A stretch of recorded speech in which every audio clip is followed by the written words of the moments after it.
Hello Minecrafters, and welcome to my Nether Update survival world. And here I am, harvesting my 2 little wheat fields, with all the grace and elegance of a headless chicken. A lot of water has flown under the bridge since early game, and I don't remember why I picked this particular farm design. I guess it just seemed like a good idea at the time. They don't take up much space, that's for sure. But in Minecraft, space isn't exactly in short supply. The spawn chunks alone span over 90,000 blocks. No, the true cost of an activity is the time it takes. And just now, I'm spending a full half second on every item that I'm collecting. There has to be a better early game farm design than this. Let's see if we can engineer an optimum design that will serve not only all our needs in early game, but also be more than fit for purpose for middle and late game. I'm Seth of Lagos, and welcome to Game of Bones.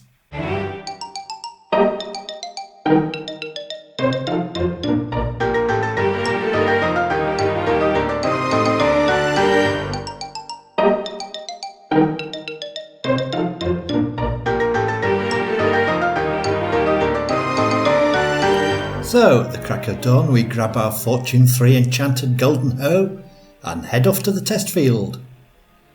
It doesn't have to be a golden hoe, but you don't want to choose a tool that could break farmland or fences too easily. So anything enchanted with efficiency would be a liability. And since ruined portals are now a thing, we've got to find some use for golden hoes. I've recorded and analysed a few of these sessions now, obtaining reasonably accurate timings for each phase of the activity. And while I haven't yet ironed out every last hiccup, the overall results are reasonably consistent, give or take a couple of %.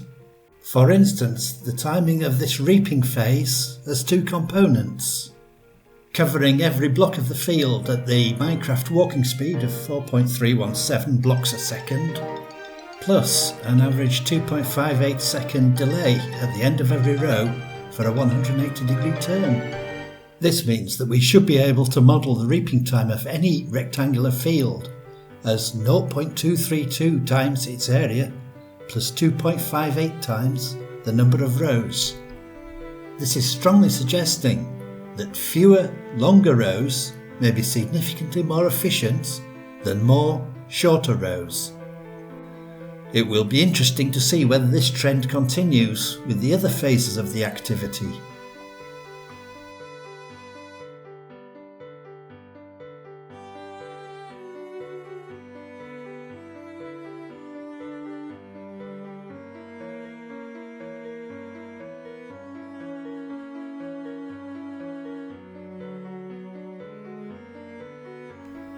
In fact, the trend simply repeats through the sowing phase.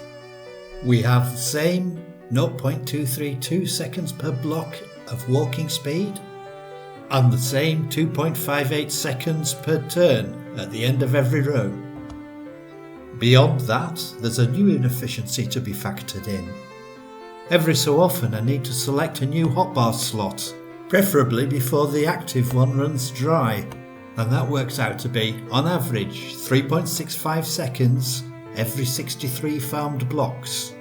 After making allowance for the small number of blocks I use for lighting and hydration, this hotbar slot switching ends up costing an additional 0.057 seconds per block, making our working equation for the timing of the sowing phase 0.289 times area plus 2.58 times rows.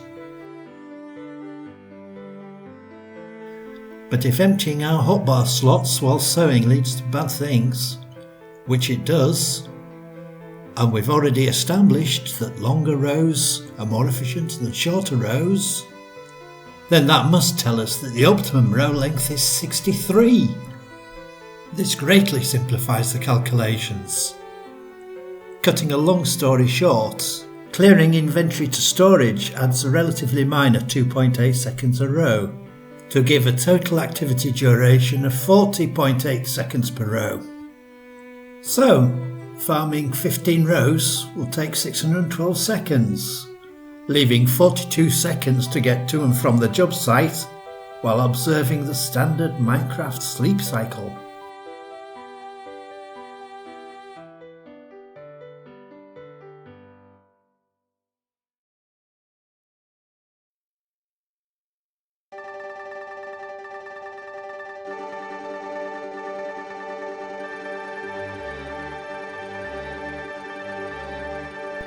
And now we come to the main event. Surely a 63 block wide water flush farm will easily beat any manual farm. There's no fortune free advantage here though, so that 15 row fully manual farm will have the productivity of 25 rows of this one. I must say that I'm pleased by the way these designs seem to be falling into whole chunk footprints. Just as the 15 by 63 block manual farm will fit perfectly into 4 chunks, this 28 row water flush farm fits perfectly into 8. But what about the metrics? Obviously the reaping phase is performed by the water flush, but that means that my hotbar isn't being continuously replenished. So I have to load up my inventory with 28 stacks of seeds before I start, and then operate the water flush, giving a combined total of 78 seconds with this design. Storing the few scraps left over in my inventory at the end takes another 15 seconds, to which we can add a nominal 30-second allowance for travel to and from. Subtracting those 3 quantities from the standard waking Minecraft day of 654 seconds, leaves 531 seconds available for the sowing phase. However, those 28 stacks of seeds aren't going to get into the hotbar by magic. Every GUI access to refill it costs me a very expensive 20 seconds, which bumps up the sowing time to 23.2 seconds per row, which means we will only manage 23 rows before nightfall, 2 rows short of our target. So, does this mean that the water flush design is a white elephant? No, absolutely not.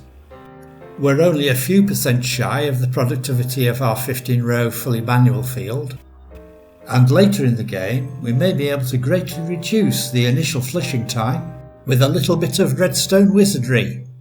Maybe there's a case to be made for sacrificing a little bit of early game productivity in return for longer term advantages.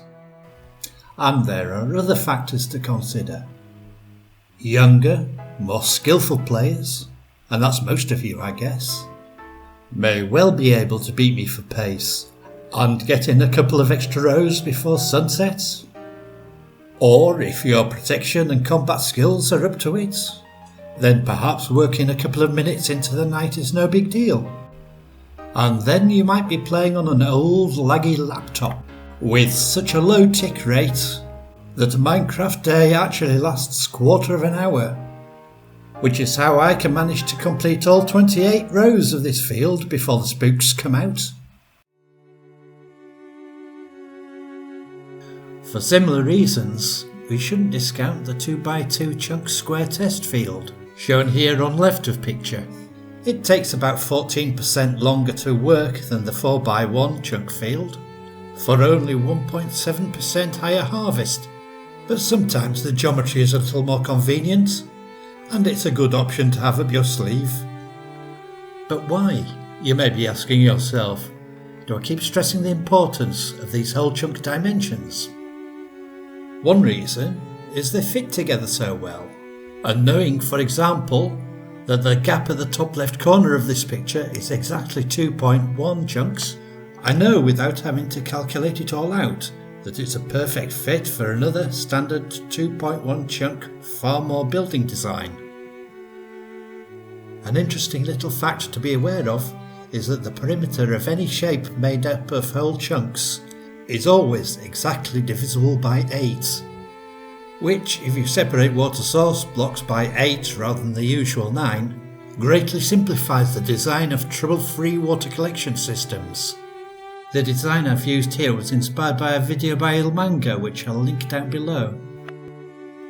I've also adapted this compact dropper design from the same video to transfer the produce of the 2x2 chunk field automatically and at a steady rate over to central storage. I realise that some of these components aren't available in early game survival, but I added this feature to illustrate how these early game farm designs might be easily incorporated into a sophisticated materials handling system with the help of some very minor upgrades later in the game.